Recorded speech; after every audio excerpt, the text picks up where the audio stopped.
അലൈക്കും വറഹ്മത്തുള്ളാഹി വബറകാതുഹു. സൂറത്ത് സുമറിൻ്റെ 6-7 ആയത്തുകളാണ് കഴിഞ്ഞ ക്ലാസ്സിൽ നാം വിശദീകരിച്ചത്. 8-9 ആയത്തുകളാണ് നാം ഇന്ന് വിശദീകരിക്കാൻ പോകുന്നത്. വഇദാ മസ്സൽ ഇൻസാന ദുർറുൻ ദഅ റബ്ബഹ്.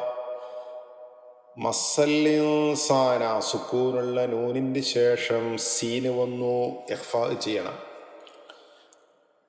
ദഅ റബ്ബഹു മുനീബൻ ഇലൈഹി. മുനീബൻ ഇ, തൻവീനിൻ്റെ ശേഷം ഹംസ വന്നാൽ മണിക്കാൻ പാടില്ല, ഇൽഹാർ ചെയ്യണം. സുമ്മ ഇദാ ഖവ്വലഹു നിഅമതൻ മിൻഹു. സുമ്മ ശദ്ദുള്ള മീമാണ്. നിഅമതൻ മീ, തൻവീനിൻ്റെ ശേഷം മീമ് വന്നു, ഇദ്ഗാമും ബിഗുന്ന, മണിച്ചോദണം. നസിയ മാ കാന യദ്ഉ ഇലൈഹി മിൻ ഖബ്ൽ. യദ്ഉ ഇലൈഹി, അവിടെ മദ് മുൻഫസിൽ നീട്ടി ഓതണം. മിൻ ഖബ്ൽ, സുക്കൂനുള്ള നൂനിന് ശേഷം ഖാഫ് വന്നു, ഇഖ്ഫാ ചെയ്യണം. വജഅല ലില്ലാഹി അൻദാദ, സുക്കൂനുള്ള നൂനിന് ശേഷം ദാല് വന്നു, ഇഖ്ഫാ ചെയ്ത് മണിച്ചോദണം. ലിയുളില്ല അൻ സബീലി, സുക്കൂനുള്ള നൂനിന് ശേഷം സീന് വന്നു, ഇഖ്ഫാ ചെയ്ത് മണിച്ചോദണം. ഖുൽ തമത്തഅ ബികുഫ്രിക ഖലീലാ ഇന്നക മിൻ അസ്ഹാബിൻ നാർ. മിൻ ആ, സുക്കൂനുള്ള നൂനിന് ശേഷം ഹംസ വന്നു, ഇൽഹാർ ചെയ്യണം. അമ്മൻ ഹുവ ഖാനിതുൻ ആനാ അല്ലൈലി സാജിദ വഖായിമൻ യഹ്ദറുൽ ആഖിറത വയർജു റഹ്മത റബ്ബിഹി. അമ്മൻ ഹുവ, ശദ്ദുള്ള മീമ് മണിച്ചോദുക. അമ്മൻ ഹു, സുക്കൂനുള്ള നൂനിന് ശേഷം ഹാ വന്നു, ഇൽഹാർ ചെയ്യണം. ഖാനിത്തുൻ ആ, തൻവീന് ശേഷം ഹംസ വന്നു, ഇൽഹാർ ചെയ്യണം. ആനാ ആ, മദ് മുത്തസിലാണ്, നീട്ടിയോതണം. സാജിദം വ, തൻവീനിന് ശേഷം വാവ് വന്നു, ഇദ്ഗാമും ബിഗുന്നയാണ്. ഖായിമൻ, മദ് മുത്തസിൽ നീട്ടിയോതണം. വയർജു റഹ്മത റബ്ബി. ഖുൽ ഹൽ യസ്തവില്ലദീന യഅലമൂന വല്ലദീന ലാ യഅലമൂൻ ഇന്നമാ യതദക്കറു ഉലുൽ അൽബാബ്. സൂറത്ത് സുമറിൻ്റെ കഴിഞ്ഞ ക്ലാസ്സിൽ നമ്മൾ സൂചിപ്പിച്ചത് അല്ലാഹു സുബ്ഹാനഹു വ തആല മനുഷ്യനെ സൃഷ്ടിച്ചതും അവന് ചെയ്ത അനുഗ്രഹങ്ങൾ, ഭൂമിയിലെ കന്നുകാലികൾ മുതലായവയൊക്കെയാണ്. അല്ലാഹു നമ്മുടെ ഹൃദയങ്ങളിലുള്ളത്, നമ്മുടെ മനസ്സിൽ ഒളിപ്പിച്ചു വെച്ചത്, നമ്മുടെ നെഞ്ചകങ്ങളിലുള്ളത് അറിയുമെന്നാണ് അവസാനത്തെ ആയത്തിൻ്റെ അവസാന ഭാഗത്തുള്ളത്. എന്നിട്ട് അല്ലാഹു പറയാണ്, വഇദാ മസ്സൽ ഇൻസാന. മസ്സൽ ഇൻസാൻ, ഇൻസാൻ മനുഷ്യനാണ്. മസ്സ എന്ന് പറഞ്ഞാൽ സ്പർശിക്കുക, തൊടുക എന്നൊക്കെയാണ്. ബാധിച്ചാൽ, അനുഭവിച്ചാൽ എന്നൊക്കെയാണ് ഇവിടെ ഉദ്ദേശിക്കുന്നത്. സ്പർശിച്ചാൽ, മനുഷ്യന് ഉണ്ടായാൽ എന്ത്, ളുർറുൻ, ഒരു ഉപദ്രവം, ഒരു ദോഷം, ഒരു അനിഷ്ടകരമായൊരു കാര്യമുണ്ടായാൽ ദഅ, അവൻ ദുആ ചെയ്യും, പ്രാർത്ഥിക്കും. റബ്ബഹു, അവൻ്റെ റബ്ബിനോട്. മുനീബൻ ഇലൈഹി, അവനിലേക്ക് ആത്മാർത്ഥമായി മനസ്സുകൊണ്ട് മടങ്ങിക്കൊണ്ട്. മുനീബൻ എന്ന് പറഞ്ഞാൽ മനസ്സുകൊണ്ട് ഭക്തനായി മടങ്ങുക, അല്ലെങ്കിൽ താഴ്മയോടുകൂടി മടങ്ങുക എന്നൊക്കെയാണ്. അള്ളാഹുവിലേക്ക് മടങ്ങിക്കൊണ്ട് അള്ളാഹുവിനോട് ദുആ ചെയ്യും. നമുക്കൊരു പ്രയാസം വന്നാൽ, കടം വന്ന്, രോഗം വന്ന്, അപ്പോഴൊക്കെ നമ്മൾ നല്ലോണം ദുആ ചെയ്യും. അല്ലാഹ് പറയാണ്, സുമ്മ, പിന്നീട്, ഇദാ ഖവ്വലഹു നിഅമതും മിൻഹു, അള്ളാഹുവിൽ നിന്നൊരു അനുഗ്രഹം. ഖവ്വല എന്ന് പറഞ്ഞാൽ അധീനപ്പെടുത്തി കൊടുക്കുക, ഒരാൾക്ക് കീഴ്പ്പെടുത്തി കൊടുക്കുക, അയാൾക്ക് നൽകുക എന്നാണ്. അള്ളാഹുവിൽ നിന്ന് അനുഗ്രഹം നൽകപ്പെട്ടാൽ നസിയ മാ കാന യദ്ഉ ഇലൈഹി മിൻ ഖബൽ. നസിയ മറക്കുക, നസിയ യൻസ എന്ന് പറഞ്ഞാൽ മറക്കുക എന്നാണ്. നസിയ അവൻ മറന്നുപോകുന്നു, മാ ഒന്നിനെ, കാന യദ്ഉ അവൻ പ്രാർത്ഥിച്ചു കൊണ്ടിരുന്നു, മുമ്പ് ഇങ്ങനൊക്കെ ദുആ ചെയ്തിരുന്നു എന്ന് പോലും അവൻ ഓർമ്മ ഉണ്ടാവില്ല. മിൻ ഖബൽ മുമ്പ് ഇങ്ങനെ ദുആ ചെയ്തിരുന്നു അള്ളാഹുവിലേക്ക് എന്ന ഓർമ്മ പോലും ഇല്ലാതെ അവൻ ജീവിക്കുന്നു. മാത്രമല്ല വജഅല ലില്ലാഹി അൻദാദൻ ലിയുളില്ല അൻ സബീലി, വജഅല അവൻ ആക്കുകയും ചെയ്യുന്നു, ലില്ലാഹി അള്ളാഹുവിന്, അന്ദാദൻ സമന്മാരെ, നിദ്ദുകളെ, അള്ളാഹുവിന് സമന്മാരെ തുല്യന്മാരെ ഉണ്ടാക്കുകയും അവൻ ചെയ്യുന്നു. അവൻ്റെ മാർഗത്തിൽ നിന്ന് ലിയുളില്ല വഴിതെറ്റിക്കുവാൻ വേണ്ടി, അള്ളാഹുവിൻ്റെ മാർഗത്തിൽ നിന്ന് വഴിതെറ്റിക്കാൻ വേണ്ടി, ഖുൽ അവരോട് പറ നബിയെ, തമത്തൾ അവർ ആശ്വസിച്ചു കൊള്ളട്ടെ, സുഖിച്ചു കൊള്ളട്ടെ, ബികുഫിരിക ഖലീല ഈ നന്ദി കെട്ട പ്രവൃത്തി കൊണ്ട് ഒരല്പകാലം അവർ സുഖിച്ച് ജീവിച്ചോട്ടെ.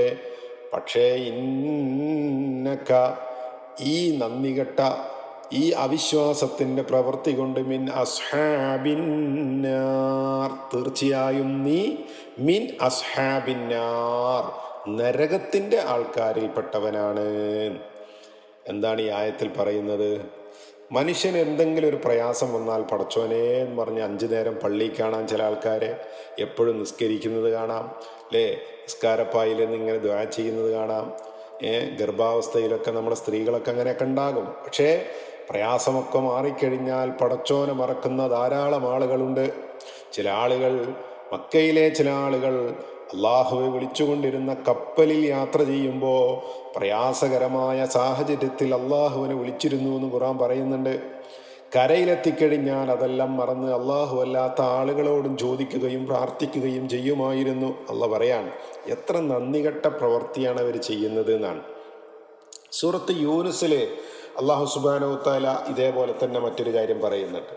വൈദാ മസ്സൽ ഇൻസാന അദ്ദുറു ദഅനാ ലിജംബിഹി ഔ ഖാഇദൻ ഔ ഖായിമാ ഇരുന്നും നിന്നും കിടന്നൊക്കെ പടച്ചവനോട് ദുആ ചെയ്യും അല്ലേ. എപ്പോഴും പടച്ചവനേ എന്ന് പറഞ്ഞ് വിളിച്ച് രോഗങ്ങളിൽ, ദുരിതങ്ങളിൽ, കടങ്ങളിൽ, പ്രയാസങ്ങളിൽ, മാനസിക വിഷമങ്ങളിലൊക്കെ നമ്മൾ ദുആ ചെയ്യാറുണ്ട്.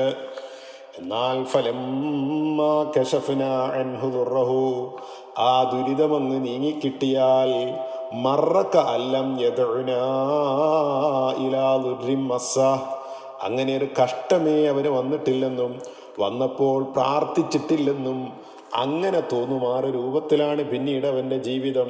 കദാലിക സുയ്യിന ലിൽ മുസ്രിഫീന മാ കാനൂ യഅമലൂൻ അതിരുകവി എന്ന ആളുകൾക്ക് അവരുടെ പ്രവർത്തനം അതുപോലെയാണ് അലങ്കാരമായി തോന്നിക്കപ്പെടുന്നത്. നമ്മൾ ചെയ്യുന്നതൊക്കെ നല്ല നമുക്ക് തോന്നും, പക്ഷേ അത് നല്ല പണിയല്ല. നന്ദികേട് കാണിക്കുക എന്നുള്ളത് വിശ്വാസികളുടെ രീതിയല്ല എന്നാണ്. സൂറത്ത് തൗബയിലെ ഒരു സംഭവം, ഒരു ആയത്തുമായി ബന്ധപ്പെട്ടൊരു സംഭവം നമ്മൾ പലപ്പോഴും കേട്ടതാണ് അല്ലേ. പള്ളിയിൽ തന്നെ ഉണ്ടായിരുന്ന സഅലബ് എന്ന് പറയുന്ന, സഅലബാണോ അല്ലയോ എന്ന അഭിപ്രായ വ്യത്യാസമുണ്ട്, ഒരു സഹാബി. അദ്ദേഹം അള്ളാഹിനോട് ദുആ ചെയ്യാൻ വേണ്ടി പറഞ്ഞു, കുറച്ച് സമ്പത്ത് കിട്ടാൻ, കുറച്ച് പൈസ കിട്ടാൻ, സമ്പന്നനാകാൻ.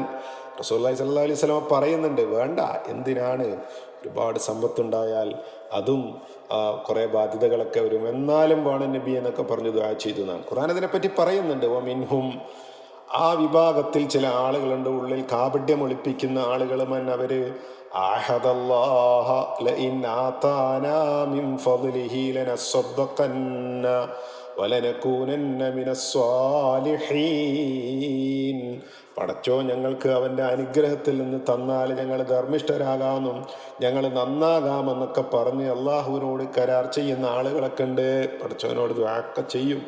ഫലമ്മാതാഹും മിൻ ഫദ്ലിഹി പടച്ചോൻ അവർക്ക് അവൻ്റെ അനുഗ്രഹത്തിൽ നിന്ന് നൽകി തുടങ്ങിയാൽ ബഖിലൂ ബിഹി വതവല്ലൗ വഹും മുഅ്രിദൂൻ പാവങ്ങൾക്ക് എന്തെങ്കിലും കൊടുക്കാൻ പറഞ്ഞാൽ, സാധുക്കൾക്ക് എന്തെങ്കിലും നൽകാൻ പറഞ്ഞാൽ, എവിടെയെങ്കിലും സ്വതക്കയോ സക്കാത്തോ ആവശ്യപ്പെട്ട് വന്നാൽ അവർ തിരിഞ്ഞു കളയും, പിശുക്ക് കാണിക്കും.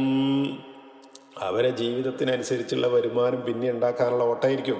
പാവങ്ങളെ തിരിഞ്ഞു നോക്കാൻ അവർക്ക് സമയം ഉണ്ടാവില്ല അല്ലേ. ഇത് മനുഷ്യൻ്റെ പൊതുവിലുള്ള സ്വഭാവമാണ്. നന്ദികെട്ട ജീവിതത്തിൻ്റെ അടയാളമായി അള്ളാഹു പറഞ്ഞതാണ്. പ്രിയപ്പെട്ടവരെ, അള്ളാഹുവിനോടുള്ള ദുആയിൽ നമ്മൾ എന്തൊക്കെ പ്രാർത്ഥിച്ചാലും വന്ന വഴി മറന്നുകൊണ്ടുള്ള ജീവിതം പാടില്ല എന്നാണ് ഇത് പഠിപ്പിക്കുന്നത്. അമ്മൻ അള്ളാഹ് ചോദിക്കുകയാണ്, ഒരാളാണോ, ആരൊരാളാണോ, ഹുവ അവൻ, ഖാനിത്തുൻ അവൻ ഭക്തിയോടെ പ്രാർത്ഥിക്കുന്നവനാണ്. കുനൂത്തോദ എന്ന് പറഞ്ഞാൽ ഭക്തിയോടെ ദുആ ചെയ്യാന്നാണ്. താഴ്മയോടെ വിനയത്തോടെ ദുആ ചെയ്യുന്നതിന് പ്രാർത്ഥിക്കുന്നതിനാണ് ഖനത്ത യഖ്നുതു എന്ന് പറയുന്നത്, ഖാനിത്തുൻ. അങ്ങനെ ഭക്തിയോടെ പ്രാർത്ഥിക്കുന്ന ഒരാൾ ആനാ അല്ലൈലി രാത്രി സമയങ്ങളിൽ, അന്യുൻ എന്ന പദത്തിൻ്റെ ജംആണ് ആനാ, രാത്രി സമയങ്ങളിൽ. എങ്ങനെയാണ് അവൻ പ്രാർത്ഥിക്കുന്നത്?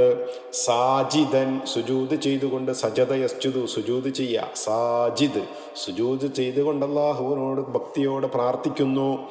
വഖായിമൻ നിന്നുകൊണ്ട് പ്രാർത്ഥിക്കുന്നു.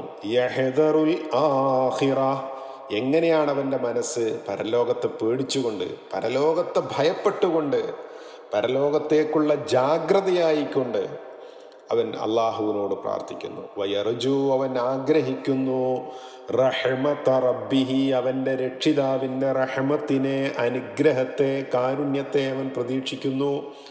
ഇങ്ങനെയുള്ള ഒരാളും കുൽ അതല്ലാത്ത ആളും സമാവാന്ന് അള്ളാന്റെ ചോദ്യമാണ്. ഹൽ യസ്തവില്ലദീന യഅലമൂന വല്ലദീന ലാ യഅലമൂൻ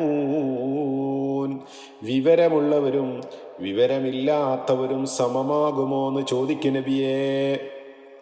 ഹൽ യസ്തവി സമമാകുമോ അല്ലദീന യഅലമൂൻ, ഇൽമുള്ള ആളുകൾ, പഠിക്കുന്ന ആളുകൾ, പഠിച്ച ആളുകൾ, വിവരമുള്ള ആളുകൾ, കുറച്ചൊക്കെ ബോധവും വിവരവും ഉണ്ടെങ്കിൽ അതിനനുസരിച്ചുള്ള ജീവിതം പാകപ്പെടുത്തും. അങ്ങനത്തെ ആളും അല്ലാത്തവരും സമമാണെന്നാണ് അള്ളാന്റെ ചോദ്യം. ഇന്നമാ യതദക്കറു ഉലുൽ അൽബാബ് തീർച്ചയായിട്ടും, ഇന്നമാ യതദക്കറു ഉത്ബുദ്ധരാകുന്നത്, തീർച്ചയായിട്ടും ആലോചിച്ച് മനസ്സിലാക്കുന്നത് ഉലുൽ അൽബാബ് ബുദ്ധിമാന്മാരാണ്. പ്രിയപ്പെട്ടവരെ, അള്ളാഹു നൽകിയ അനുഗ്രഹങ്ങളെപ്പറ്റി ആലോചിക്കുകയും അതിനെപ്പറ്റി പഠിക്കുകയും അതിനെപ്പറ്റി ചിന്തിക്കുകയും അത് മനസ്സിലാക്കുകയും ഒക്കെ ചെയ്യുന്ന ആളുകൾക്ക് അള്ളാഹുവിൻ്റെ അനുഗ്രഹങ്ങളെ മറക്കാൻ കഴിയില്ല. അപ്പോൾ വിവരം എന്ന് പറയുന്നത് ഭൗതികമായ വിവരത്തെ പറ്റി അല്ല കേട്ടോ. ഇൽമ് അത്യാവശ്യമാണ്, പഠിക്കണം. അത് ഉള്ളവരും ഇല്ലാത്തവരും സമമല്ല എന്നിവിടെ പറഞ്ഞിട്ടുള്ളത്. എല്ലാവരും ഇൽമ് പഠിക്കൽ നിർബന്ധമാണ്.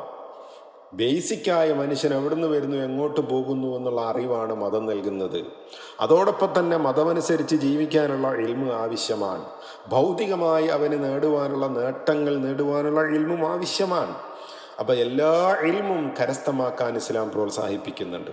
അതുകൊണ്ട് ഇൽമ് എവിടെ കിട്ടിയാലും എവിടെ ലഭിച്ചാലും അത് അന്വേഷിക്കുക, കണ്ടെത്തുക, പഠിക്കുക എന്നൊക്കെ വിശ്വാസിയുടെ ബാധ്യതയാണ്. ഇൽമുള്ളവനും ഇൽമില്ലാത്തവരും ഒരിക്കലും സമമാവില്ല. പടച്ചോനെ മനസ്സിലാക്കിയാൽ അതിനനുസരിച്ച് പാതിരാ നേരങ്ങളിൽ പടച്ചവനോട് പ്രാർത്ഥിക്കുന്നൊരു മാനസികാവസ്ഥ നമുക്കുണ്ടാവും. എന്തെങ്കിലുമൊക്കെ ദുരിതങ്ങളും പ്രയാസങ്ങളും വരുമ്പം മാത്രം രാവും പകലും കിടന്ന് പ്രാർത്ഥിക്കുക, പിന്നീട് അള്ളാഹുവിനെ പാടേ മറന്നുകൊണ്ട് ജീവിക്കുക, ഇത് ഒരു സത്യവിശ്വാസിക്ക് യോജിച്ചതല്ല എന്നാണ്. അതാണ് ഈ ഖുർആൻ, ഈ ആയത്ത് നമുക്ക് നൽകുന്ന സന്ദേശം. പ്രിയപ്പെട്ടവരെ, പടച്ചതമ്പുരാൻ്റെ ഈ അനുഗ്രഹങ്ങളുണ്ടല്ലോ, ആ അനുഗ്രഹങ്ങൾ ചിലപ്പോഴങ്ങ് നീങ്ങിപ്പോകുമ്പോഴാണ് നമ്മൾ അള്ളാഹിനോട് ഈ പറഞ്ഞതുപോലെ പ്രയാസം വരുമ്പോൾ ദുആ ചെയ്യാൻ ശ്രമിക്കുന്നത്. ആയത്തൊന്നുകൂടി ഞാൻ വിശദീകരിക്കാം. ഇദാ മസ്സൽ ഇൻസാന ദുർറുൻ, മനുഷ്യനൊരു ദുരിതം വന്നാൽ, ദആ റബ്ബഹു മുനീബൻ ഇലൈഹി, ആത്മാർത്ഥമായി അള്ളാഹുവിലേക്ക് മനസ്സുകൊണ്ട് മടങ്ങി അവൻ പ്രാർത്ഥിക്കുന്നു. പിന്നീട് അള്ളാഹുവിൻ്റെ നിഅമത്ത് അവനിലേക്ക് നൽകപ്പെട്ട് കഴിഞ്ഞാൽ അവൻ പ്രാർത്ഥിച്ച കാര്യങ്ങൾ അവൻ മറക്കുന്നു. എന്നിട്ട് അള്ളാഹുവിന് സമന്മാരെ ഉണ്ടാക്കുന്നു. അള്ളാഹ് പറയാണ്, കുറച്ചു കാലം ദുനിയാവിൽ അവർ സുഖിച്ചോട്ടെ ആ കുഫ്റ് കൊണ്ട്. കുറച്ചു കാലം ഇതൊക്കെ ഇങ്ങനെ അനുഭവിച്ച് പോകാമെന്ന് മാത്രം. അത് കഴിഞ്ഞാൽ പടച്ചോൻ പിടികൂടും, പരലോകത്ത് നരകത്തിൻ്റെ ആളുകളായി മാറും. പാതിരാ നേരങ്ങളിൽ, രാത്രി സമയങ്ങളിൽ സുജൂദ് ചെയ്തും നിന്നുകൊണ്ടും സാഷ്ടാംഗം നമിച്ചുകൊണ്ടുമൊക്കെ അള്ളാഹുവിനോട് അവൻ്റെ കരുണ പ്രതീക്ഷിച്ചും പരലോകം പ്രതീക്ഷിച്ചും പരലോകത്തെ ഭയപ്പെട്ടുകൊണ്ടുമൊക്കെ അള്ളാഹുവിനോട് പ്രാർത്ഥിക്കുന്നവനാണോ ഉത്തമൻ? അതല്ല ഇങ്ങനെ നന്ദികേട് കാണിക്കുന്നവനാണോ? പറ നബിയേ, വിവരമുള്ളവരും വിവരമില്ലാത്തവരും സമമാവുകയില്ല. ബുദ്ധിമാന്മാർ മാത്രമാണ് ചിന്തിച്ചു മനസ്സിലാക്കുന്നത്. അള്ളാഹു കാര്യങ്ങളെ മനസ്സിലാക്കുവാനും ഹൃദയം കൊണ്ട് സ്വീകരിക്കുവാനും ജീവിതത്തിൽ പകർത്തുവാനും സത്യവിശ്വാസിയായി മരിക്കുവാനും നമുക്ക് തൗഫീഖ് നൽകി അനുഗ്രഹിക്കുമാറാകട്ടെ.